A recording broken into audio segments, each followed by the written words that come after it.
Le concedemos la palabra al profesor Müller. Bueno, nuevamente, buen día a todos.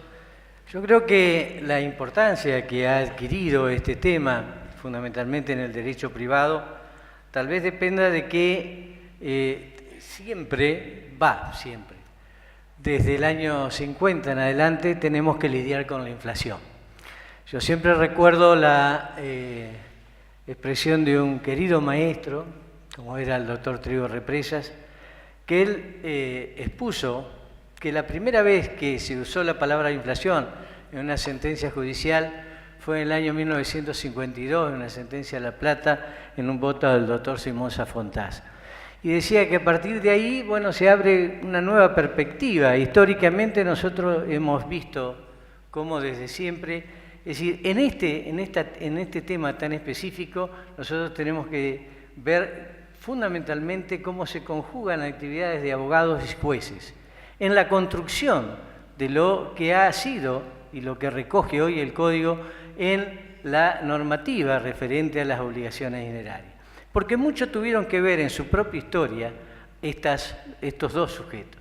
Por un lado, porque cuando había frente al nominalismo la posibilidad de la necesidad de indexar frente a la circunstancia particular de todo lo que había sucedido con la inflación que ya teníamos imperando en el país, la Corte termina decidiendo el sistema diciendo que no era hacerla más onerosa que en origen a una deuda, sino que traducirla a los barismos actuales.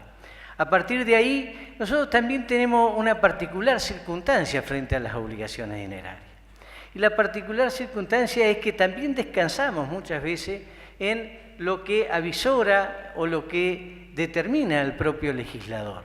A punto que, como va de la mano de los planes económicos, de las vivencias que hemos transcurrido en estos últimos 70 años, nosotros nos damos cuenta de que tenemos esperanza en que alguna vez, ¿no es cierto?, lo que se legisla y lo que se pretende que sea de alguna manera rector en materia de obligaciones dinerarias, alguna vez se dé de la mano con la realidad.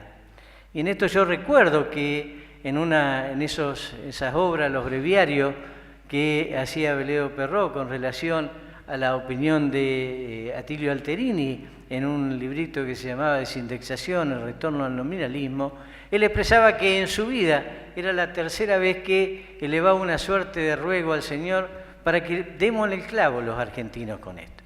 Yo creo que hasta ahora no hemos dado en el clavo y por eso siempre transcurrimos en las situaciones particulares de tener que hablar sobre las obligaciones dinerarias a raíz de peticiones, de inconvenientes, de circunstancias que en la realidad desmerecen la propia legislación que se establece o que hay que ponerles parámetros, hay que ponerle límites y esa es la labor de los jueces. Hay otro tema también particular. Acá ya se ha hablado, lo habló Julio, lo habló Pitín y Calalo con relación a la actividad de los jueces en el Código Civil. Este código tiene más de 100 normas referidas a los jueces. Y en todas le reclama cierta actividad, le reclama premura, le reclama economía, le reclama atención y le reclama que vean los reales problemas. No escapa tampoco en la parte de obligaciones dinerarias la actividad de los jueces. O sea, enmarcado en el sistema particular de lo que se denominan las facultades judiciales. Y siempre van a ser en punto a lograr equidad, en punto a lograr razonabilidad, que es una de las peticiones que realiza el título preliminar a la hora de la actividad judicial cuando tenemos que hablar de esta particular circunstancia. Yo voy a hacer una referencia exclusivamente al tema de los intereses, que va a ser motivo también de tratamiento, no en vano, fíjense ustedes, debe ser el tema dentro de las jornadas nacionales que más se ha tratado en la Comisión de Obligaciones, el tema de las obligaciones dinerarias. Recurrentemente concurrimos a ello. ¿Por qué? Porque también está tras de esta alternativa de ir fijando parámetros que sirvan para la interpretación, que sirvan para la guía, que sirvan para la instrucción de todo, es buscar o lograr lo que todos pretendemos en derecho, que es la seguridad jurídica. Entonces, frente a esa circunstancia, es decir, recurrentemente vamos a tratar este tema. Y el tema, vamos a hablar hoy me voy a referir al tema de los intereses y también al tema de las obligaciones de valor. Yo creo que los intereses descarto, ¿no es cierto?, que todos ustedes saben que es el fruto civil del capital, el precio que se debe pagar por el uso y el disfrute de un capital ajeno, que pueden tener distintos orígenes, ya sea convencionales a través de lo que se denominan o los contratos de mutuo honoroso, lo que puede también el deudor se obliga a entregar un capital con malos intereses, o como consecuencia de la mora debitoria, o como consecuencia de lo que establezca en este sentido la ley. Hay diferentes tipos de intereses y el Código primero trata el tema de los intereses compensatorios, y que son aquellos que sirven como pago por el uso del capital ajeno, que pueden ser tantos convencionales como los legales, y que por su parte los moratorios son los que sustituyen de alguna manera la indemnización de los daños y perjuicios ante la morosidad del deudor. El nuevo Código permite el pacto de intereses compensatorios. Acá no hay discusión de la doctrina en cuanto a esta posibilidad y esta facultad de las partes del punto de vista de lo que importa la autonomía de la voluntad y de lo que rescata el propio Código en materia contractual con relación a este tema en particular. El problema siempre han sido las tasas, es decir, el cálculo del valor de estos accesorios al capital. Igual lo disponía el artículo 621 del Código extinto y lo hace ahora en el artículo 767. Dice, la obligación puede llevar intereses y son válidos que le hayan convenido entre el deudor y el acreedor, como también la tasa fijada para su liquidación. Si no fue acordada por las partes, ni por las leyes, ni resulta de usos, la tasa de interés compensatorio pueden ser fijadas por los jueces. O sea, hay una facultad otorgada por el Código en este tema en particular. También nos dice el Código que los intereses se deben a partir de encontrarse el deudor, obviamente en mora, y hay que atenerse primeramente, en el artículo 768, en la primera parte, a lo que han sido fijados exclusivamente por las partes, o en su defecto, lo que dispongan las leyes especiales, subsidiariamente cabe emplear la tasa que fija según las reglamentaciones del Banco Central. Siempre digamos y reiteramos que aún frente a la autonomía de la voluntad de fijar las partes sus propios intereses, los jueces están facultados para morigerar los intereses, si son excesivos, si afectan la moral, la buena costumbre, ¿no es cierto?, y el orden público. Obviamente esto también se encontraba en el Código extinto a través del abuso y a través de la aplicación del principio de la buena fe. Ahora, el problema que se genera en esta fijación de tasa es la última determinación que hace la propia norma legal cuando refiere a las tasas del banco que ofrece el Banco Central. La dificultad de acá es porque el mismo obviamente ofrece diferentes tasas, es decir, no hay una tasa uniforme acá. Y por lo general han oscilado siempre las decisiones judiciales entre lo que es la tasa pasiva, la que se le paga al ahorrista, ¿no es cierto?, y la tasa activa, que es lo que se le paga al quien va a pedir un crédito en el banco. Y de alguna manera, es decir, ahí están los desfasajes que ha sucedido y la falta muchas veces de uniformidad en la fijación de esas tasas, que es lo que provoca ahora la necesidad de tener que ocurrir a una institución, ¿no es cierto?, del Estado, en la cual veremos mejormente reflejada, digo yo, de alguna manera, la verdadera tasa activa y pasiva en la cual tenemos que movernos. ¿Por qué? Porque nosotros siempre hemos hablado en la determinación que se puede hacer de estas tasas, de que también existe una arbitrariedad judicial que conspira contra la propia seguridad. ¿Por qué? Porque en una puerta te dan la tasa pasiva, en otra puerta te dan la tasa activa, en otra te dan el 12%, el otro te dan un mix. O sea, de acuerdo al juez que te toque va a ser la tasa, ¿no es cierto?, que va a tener validez para el contrato o para la indemnización que tenga que ser fijada. Y esta arbitrariedad, es decir, uno pretende o busca caminos para hacerlo. En Rosario, en las jornadas nacionales, no me acuerdo, del 2000, cuando se trató precisamente este tema, era ver cómo hacíamos predecible o uniformábamos fijaciones de tasa a través de los antecedentes jurisprudenciales, que ese es siempre el mecanismo que tenemos que utilizar, sobre todo ahora que tenemos absolutamente todo informatizado. Es decir, lo hacemos desde el punto de vista de las indemnizaciones de daño, cuánto más lo tendríamos que hacer también desde el punto de vista de las cuestiones que tienen que ver con contratos y cuestiones que tienen que ver con este tipo de obligaciones. Yo creo que eso es todavía, es decir, no lo llevamos adelante en función de otra cuestión que es interesante, porque dentro de la fijación de determinaciones de tasa, dentro de la fijación de los límites y extensión de las obligaciones dinerarias, se han ido conformando a través de las distintas leyes, el Código Civil extinto, la 23.928, la 25.561, distintos sistemas, inclusive en el último, frente a la emergencia económica. Estamos hartos de la emergencia económica, diría Alberto Bianchi, porque vivimos en emergencia nosotros, ese es otro tema que también tenemos que considerarlo. Se hacía, es decir, como se dio en llamar, un sistema de ingeniería de la evolución, es decir, en la cual estaban, de alguna manera, los propios abogados y los propios jueces viendo, no declarando inconstitucionalidades, ver cómo se hacía para devolver lo más ajustadamente posible esa determinación, que también era una petición que hacía Atilio Alterini.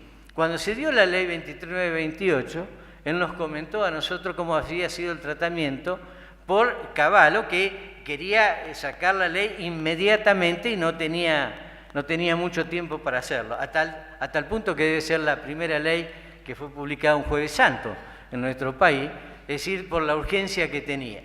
Y él dijo, mire, lo escribió, dice, yo sé que esta ley puede encerrar inconstitucionalidades, pero vamos a tratar de evitar esa declaración de inmediato y pensemos y busquemos los decretos reglamentarios que ya van a venir.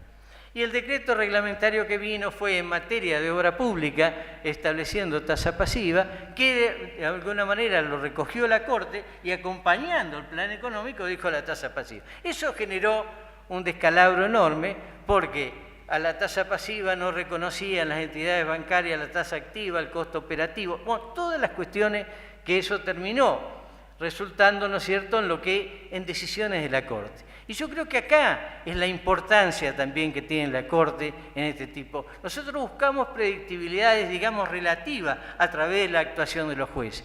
Y la predictibilidad definitiva, la que nos va a dar seguridad jurídica, es la que provoca la propia Corte en sus decisiones. ¿Por qué? Porque por el deber moral de precedencia de los tribunales inferiores no nos podemos separar. No se pueden, ya estoy hablando, no se pueden separar de esa alternativa, salvo que tuvieran un criterio superador del propio criterio de la Corte. Y en cuanto a los intereses punitorios, se rigen por las normas que regulan la cláusula penal. Aquí se efectúa un reenvío a las normas de la cláusula penal y la misma es aquella por la cual una persona, para asegurar el cumplimiento de la obligación, sujeta a una pena o multa, ¿no es cierto?, en caso de retardar o no cumplir la obligación. Es lo que determina el artículo 790.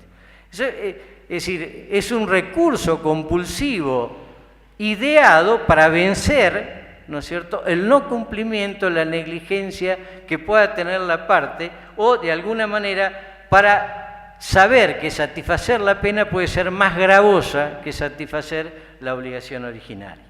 Desde este punto de vista también nosotros tenemos que ver que también los magistrados en este aspecto tienen o se torna dentro de su competencia reducir la pena cuando su monto fuera desproporcionado con la gravedad de la falta que se sanciona, habida cuenta del valor de las prestaciones y demás circunstancias del caso.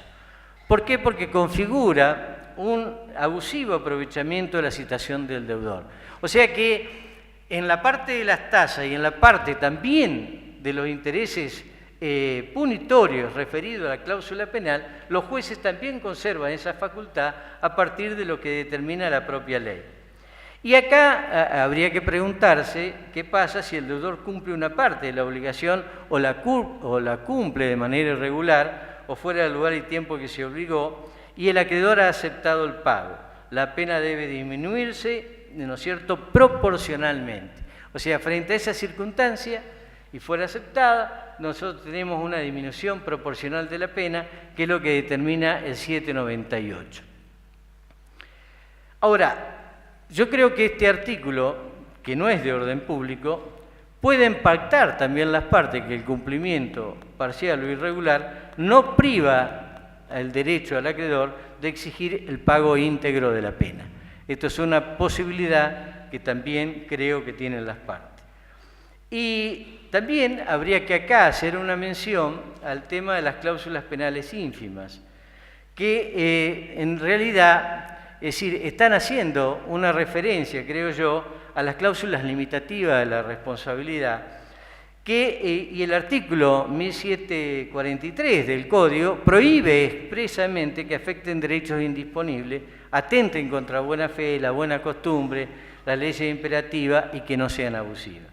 El acreedor, yo creo que enfrentado a esta situación de haber pactado una cláusula penal ínfima, ¿cuáles son las posibilidades que existe cuando se da este tipo de alternativa? Yo creo que acá tiene que optar entre exigir el cumplimiento de la prestación principal, exigir el cumplimiento de la pena pactada, pudiendo además solicitar la nulidad por fraude de la ley y reclamar la indemnización de los daños ocasionados.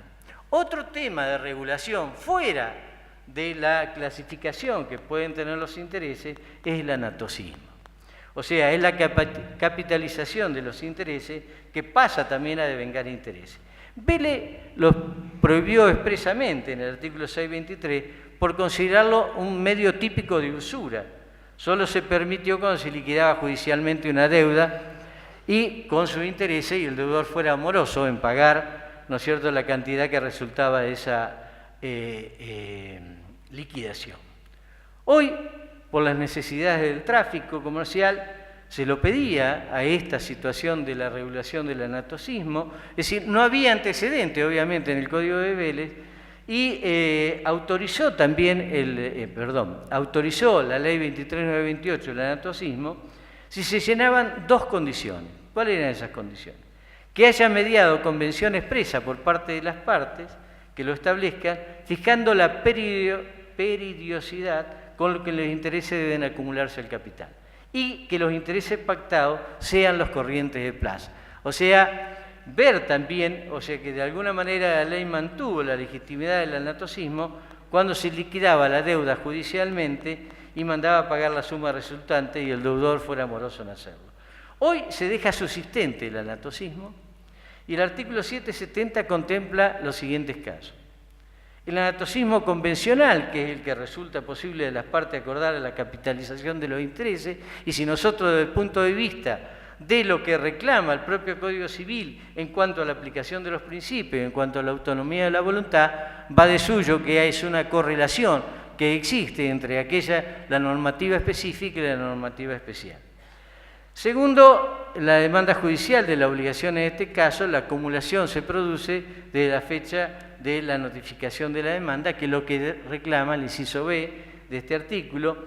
La liquidación judicial de la obligación, en este caso la capitalización se produce de que el juez manda pagar la suma resultante y el deudor es moroso en hacerlo, es decir, lo que venía siendo ya aplicado. Y acá le agrega el Código y otras disposiciones legales que provean la acumulación. Yo creo que las otras disposiciones legales que proveen esa acumulación están dadas, ¿no es cierto?, por el propio Código. Por ejemplo, en el caso del mandatario que paga con fondos propios una deuda del mandante que incluye intereses, el artículo 1950, que lo autoriza a cobrar los intereses en su totalidad, o lo previsto por el artículo 2030, que faculta al fiador que hizo efectivo el pago cobrar los intereses sobre la suma total, que a su vez incluye, obviamente, el rubro de intereses. En cuanto a las facultades judiciales de las que venimos hablando, los jueces pueden reducir los intereses cuando la tasa fijada o el resultado que provoque la capitalización de los intereses excede sin justificación y desproporcionadamente el costo medio del dinero para deudores y operaciones similares en el lugar donde se contrajo la obligación. Los intereses pagados en exceso se imputan al capital y una vez extinguido esto pueden ser repetidos. Acá nosotros advertimos como resultado de la determinación de este precepto legal que también tenemos una suerte de historia acá, que hemos de alguna manera concretado.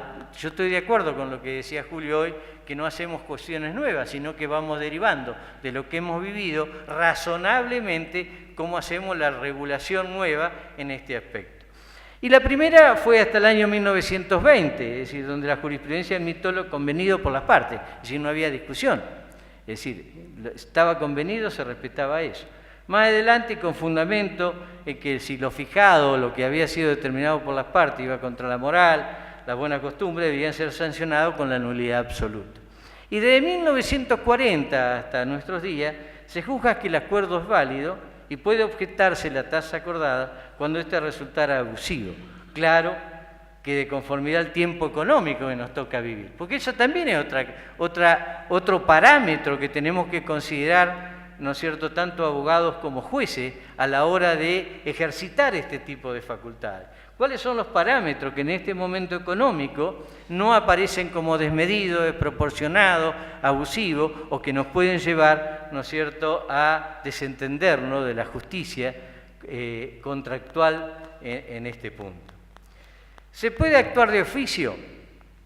La mayoría, porque también acá se reitera este tipo de cuestiones en la actividad de los jueces, dice que sí cuando ofenden la moral y las buenas costumbres, y por ello debe decretarse su nulidad, y la minoría que considera que se trata de una nulidad de tipo relativa y por ello solamente alegable por las partes perjudicadas. Yo acá siempre recuerdo un artículo de Aida Kemalmacher para explicar estas cuestiones, y era sobre la inconstitucionalidad de oficio acerca de todas las cuestiones. Yo creo que, es decir, lo que fija el parámetro entre la posibilidad del oficio y el principio dispositivo está por lo que establece la Constitución o exige la Constitución en su propio preámbulo, que es afianzar la justicia. Si yo no afianzo la justicia, tengo que, es decir, no estoy haciendo la labor que compete. Y si para afianzar la justicia tengo que actuar de oficio, yo creo que bienvenida sea esa actuación.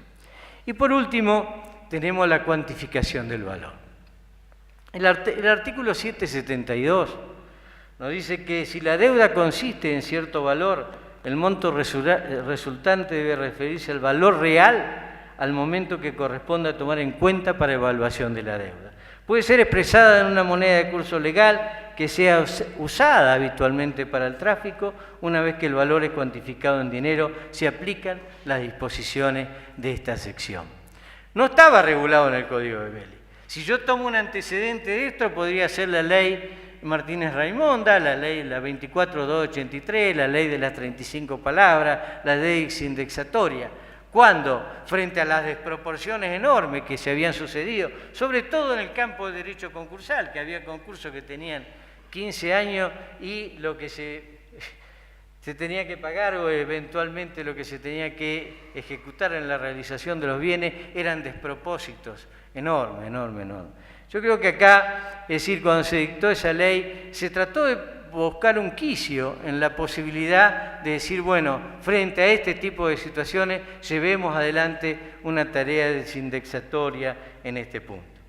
El distingo entre las obligaciones de dinero y de valor, en la primera, tanto por su origen como al tiempo del cumplimiento, el objeto de la prestación obviamente es el dinero. En la segunda, la génesis está constituida por un valor abstracto que se traducirá en dinero al tiempo del cumplimiento. La tesis valorista, entonces, ¿qué es lo que hace? Hace predominar el valor de cambio o el poder adquisitivo de la moneda, por lo que resulta más equitativa ¿cuándo? Cuando hay periodo inflacionario. Y fíjense ustedes que desde este punto de vista son obligaciones de valor las indemnizaciones, la obligación de pagar alimentos, como puede ser la deuda de medianería. El tiempo ¿Cuál sería el tiempo que nosotros tenemos que hacer esta determinación?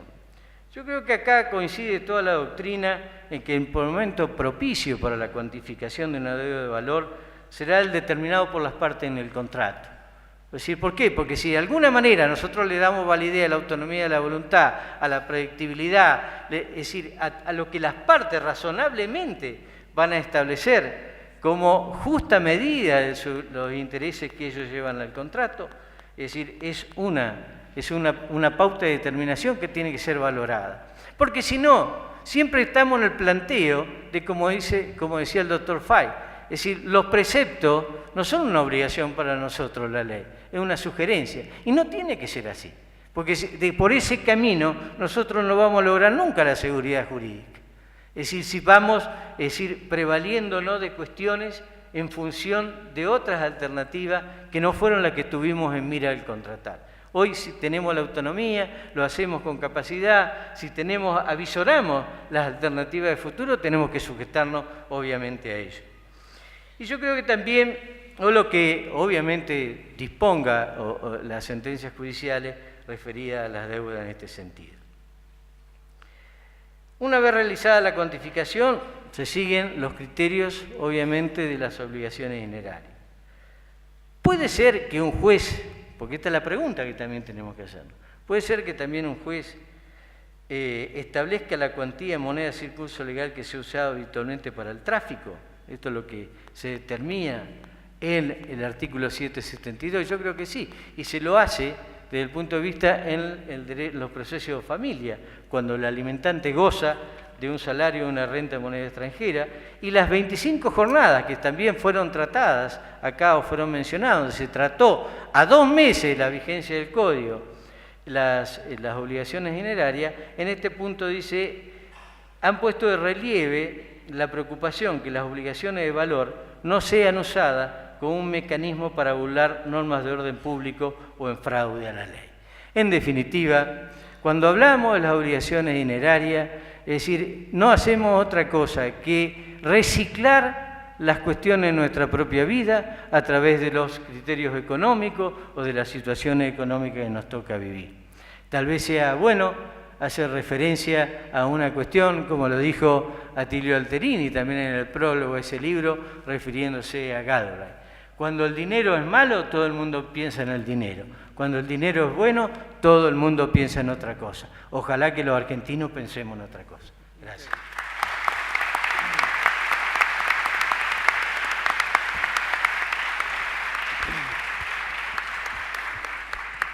Bueno, solo para que no falte la representación de la revista de Derecho Privado y Comunitario, algunas reflexiones más como abogado que como profesor.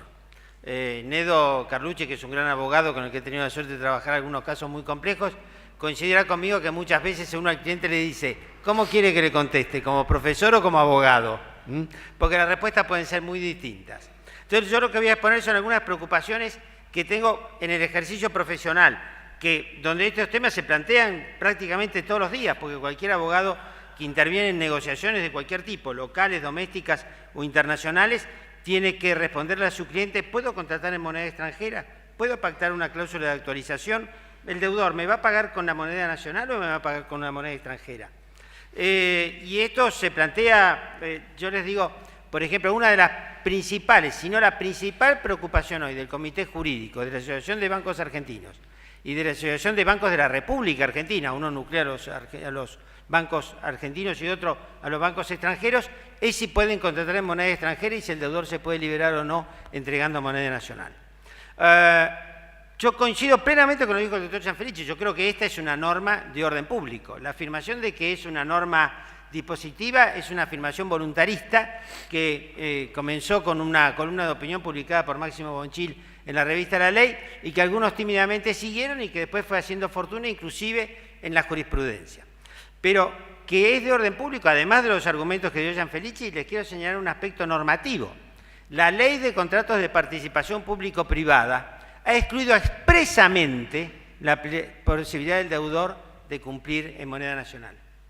Y si el legislador, posterior a la vigencia del artículo 765, ha debido excluir expresamente la norma para un cierto tipo de contratos, es porque considera que las partes no podían pactarlo por sí mismos. Héctor Mayral hizo este argumento en un certamen jurídico, me pareció un razonamiento muy preciso, muy apropiado y que confirma que la norma es de orden público y por lo tanto el deudor podría cumplir entregando moneda nacional. Porque además, y en esto no coincido con el doctor Felici, la moneda extranjera no es dinero para el derecho argentino. Es cierto que los comerciantes van a aceptar euros o dólares, pero yo quisiera saber si alguien me va a aceptar los shillings de Kenia que traje y que me quedaron por ahí dando vueltas hace unos días. Yo creo que el problema es que puede incurrir en responsabilidad civil si el comerciante se muere de risa cuando yo le quiera pagar con los shillings keniatas. Es decir, el argumento de López Zavalía, ¿eso es dinero en el país que lo emitió? Sí, claro, por supuesto, nadie lo discute, pero el problema es si es dinero en la República Argentina y sirve para satisfacer las obligaciones en la República Argentina. Lo que caracteriza el dinero es justamente lo que decía el doctor Gianfelici, que es irrecusable. El acreedor no puede negarse a recibirlo para absolver las obligaciones. Y esa característica no la tiene la moneda argentina, la moneda extranjera en el derecho argentino. Entonces, el otro tema es la vigencia de la ley de convertibilidad. Es cierto, la ley de convertibilidad sigue vigente, pero hay una multitud de normas que han excepcionado la prohibición de utilizar cláusulas de indexación. Normas administrativas para los contratos de obra pública en la Ciudad de Buenos Aires y en contratos nacionales, es decir, celebrados por el Estado Nacional. Y además circulares del Banco Central que autorizan que determinadas líneas de crédito sean concedidas con cláusulas de actualización. Por supuesto, el gerente legal de un banco al que nosotros asesoramos como abogados externos me preguntó, doctor, ¿esta norma es válida o prevalece la ley de convertibilidad? Le digo, usted sabe también como yo cuál es la jerarquía normativa. Las circulares del Banco Central serán ley en sentido material, pero están por debajo de la ley. Con lo cual el banco, cuando, en virtud de la autorización del Banco Central, concede un crédito a un particular en función de esta circular, sabe que está invocando una norma de jerarquía inferior a la ley que el día de mañana podría resultar que el acreedor que el deudor le termine pagando sin el funcionamiento de la cláusula de actualización. Y en la práctica convencional, en muchísimos contratos de gran envergadura y de larga duración, como son normalmente los contratos de provisión de combustibles, provisión de gas, provisión de petróleo, de fuel, etcétera, hay cláusulas de ajuste. Cláusulas de ajuste que están diseñadas por la práctica convencional, que a veces en función del producto que genera el sujeto que recibe el gas, que opera como tope, por ejemplo, cierta planta muy conocida de productora de aluminio tiene un contrato de provisión de gas porque genera energía eléctrica a partir de la combustión de gas, entonces es uno de sus insumos críticos, pero la cláusula de ajuste tiene un tope que está dado por la evolución del precio del aluminio, que es lo que fabrica, pero a la vez tiene un piso, etcétera. Son fórmulas polinómicas que los abogados no vamos a entender nunca en la vida y que solo las entienden tipos súper especialistas que van y se las explican a los árbitros que tampoco las entienden, por supuesto.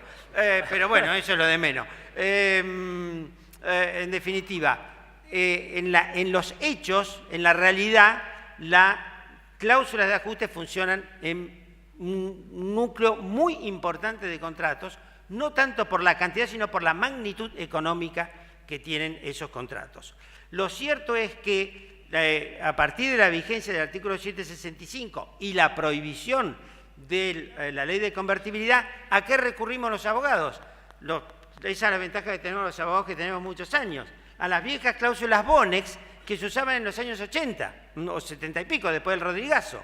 Es decir, las cláusulas en las cuales dice el deudor debe cumplir en moneda nacional, en moneda extranjera, pero si le fuera prohibido, impedido o de algún modo obstaculizado el cumplimiento en moneda extranjera, deberá entregar la cantidad de títulos públicos que, vendidos en el mercado de Montevideo, de Nueva York, etcétera, le permitan al acreedor adquirir la cantidad de dólares convenida, etcétera, etcétera. Es decir, esas viejas cláusulas que elaboró la inteligencia artificial de los abogados en los años 70, 75, por ahí, después de los grandes procesos inflacionarios, para, digamos, asegurar justamente en contra de la jurisprudencia que señalaba el doctor Gianfelice, que había autorizado en todos los casos la facultad solucionis de los deudores.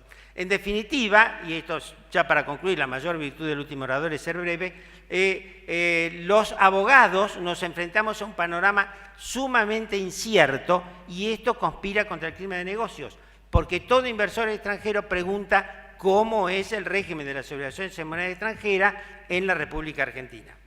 Y estas incertidumbres uno se las tiene que trasladar y le dirá, mire, la mitad de los profesores de la jornada de Derecho Civil dijeron que es de orden público, la otra mitad que es dispositiva, y otros dirán que la cláusula que el nominalismo es inconstitucional, y en otros casos el valorismo se ha excedido, por eso vino la ley Martínez-Raimonda, con lo cual, señor, cuídese y que tenga suerte.